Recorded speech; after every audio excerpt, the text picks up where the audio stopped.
Hello friends, आज हम आप लोगों को गणेश जी की कहानी सुनाने जा रहे हैं। तो सुनिए। श्री गणेश भगवान हिंदू धर्म बहुत बड़े भगवान हैं। श्री गणेश जी की माता पार्वती और भगवान शिव के पुत्र हैं। इसलिए आज की कहानी में हम लोग गणेश जी की बर्थ कथा तथा गणेश जी के बारे में सभी प्रकार की जानकारी के बारे में जानने वाले हैं। आज भारत समेत पूरी दुनिया में गणेश जी को किसी भी शुभ कार्य करने से पहले इनका नमन किया जाता है। आज पूरे भारतवर्ष में कोई भी शुभ काम हो बिना गणेश जी की पूजा और आराधना के बिना पूरा हो ही नहीं सकता। साथ ही भगवान श्री गणेश को भगवान शिव ने विघ्नहर्ता का दर्जा भी दिया था। लेकिन हो सकता है कि आप लोगों में से ही बहुत लोगों को यह बात नहीं पता होगा कि भगवान शिव ने कब और क्यों गणेश जी को विघ्नहर्ता का तोहफा भी दिया था। इसलिए आज की इस कहानी में हम लोग गणेश जी के बारे में जानने वाले हैं। तो चलिए अब गणेश जी की कहानी शुरुआत करते हैं। श्री गणेश के साथ शिव पार्वती कहानी। गणेश जी की कहानी एक दिन की बात है। माता घर में अकेली थी और उस वक्त घर में कोई नहीं था सिवाय गणेश के अलावा पूनम राम के। लेकिन माता पार्वती को स्नान करने जाना था, इसलिए उन्होंने गणेश को बुलाया और कहा, मैं स्नान करने जा रही हूँ, बिना मेरी अनुमति के तुम किसी को अंदर आने मत देना।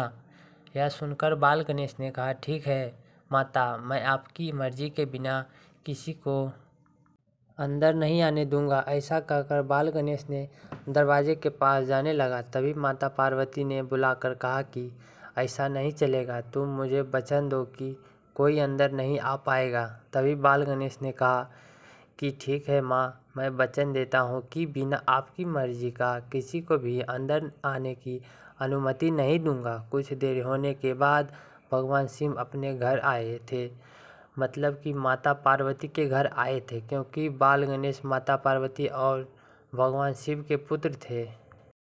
लेकिन इस बात की जानकारी भगवान शिव को भी नहीं थी। जैसे ही भगवान शिव घर के अंदर आने वाले ही था, तभी बीच में रास्ते में भगवान शिव को गणेश जी ने रोक लिया था और गणेश जी ने भगवान शिव को कहा था कि मेरी माता का अनुमति है कि कोई अंदर न आ पाए। यह सुनकर भगवान शिव ने पूछा कि ऐसी क्या बात है जो तुम मुझे मेरे घर में अंदर जाने से रोक रहे हो। तभी गणेश जी ने कहा है कि मेरी माता स्नान करने गई है और मुझे वचन देकर गई है कि मैं किसी को अंदर आने ना दूं। तभी भगवान शिव बहुत ज़्यादा क्रोध हो जाते हैं और वह अपनी त्रिशूल निकालते हैं और गणेश जी का गला काट देते हैं। जैसे ही माता पार्वती स्नान करके बाहर आती है, वह गणेश जी की इस हालत में देखकर हैरान हो जाती है और कहती है कि आपने यह क्या कर दिया, या तुम हमारा पुत्र है।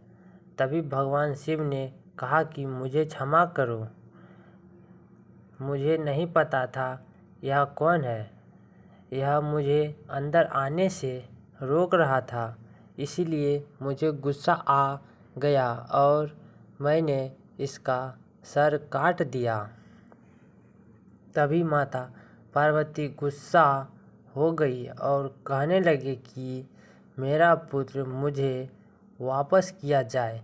इतने में भगवान शिव ने सोचा कि मैं तो इसे दोबारा उसी सर से नहीं जोड़ सकता हूँ, लेकिन अगर तुम कहो तो मैं इसे किसी दूसरे की सर से जोड़कर तुम्हारे बेटे को जिंदा कर सकता हूँ। कल माता पार्वती ने भी अपनी सहमति दिखाई और कहा कि ठीक है, मेरे पुत्र को जिंदा किया जाए। स्टॉप। तभी बगल में खड़े नंदी को भगवान शिव ने कहा कि तुम सीधा जंगल चले जाओ और जंगल में तुम्हें जिस जानवर का सर सबसे पहले देखे उस जानवर का सर काट कर ले आओ। नंदी ने तुरंत जंगल का रुख किया और वह जंगल में जानवर को ढूंढने के लिए चला गया। जंगल में जाते जाते नंदी को सबसे पहले हाथी दिखा और उन्होंने हाथी का सिर काट कर अपने साथ ले आया।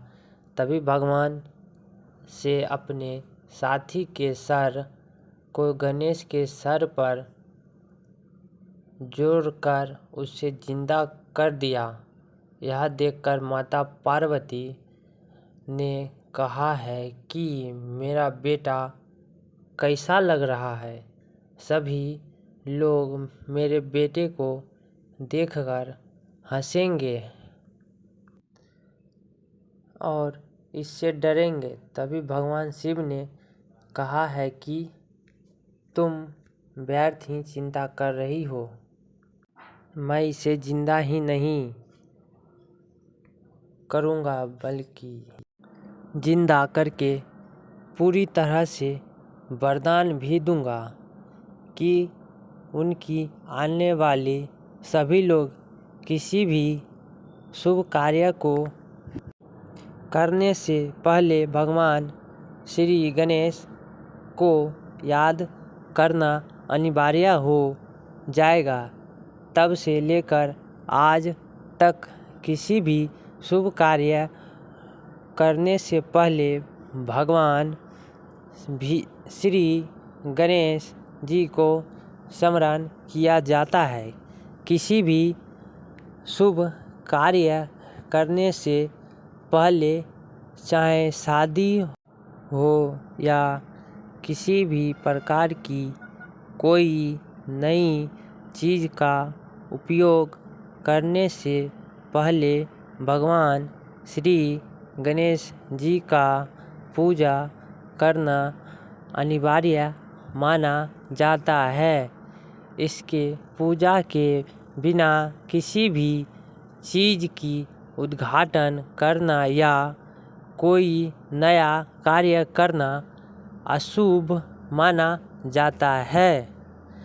तो दोस्तों यही था गणेश जी का कुछ कहानी जो हमने आप लोगों को सुना दिया है। अगर अच्छा लगा हो तो आप लोग हमारे चैनल को सब्सक्राइब ज़रूर करिएगा और लाइक ज़रूर करिएगा और कमेंट करके बताइएगा कि हमारे इस वीडियो में कहाँ गलती हो गया।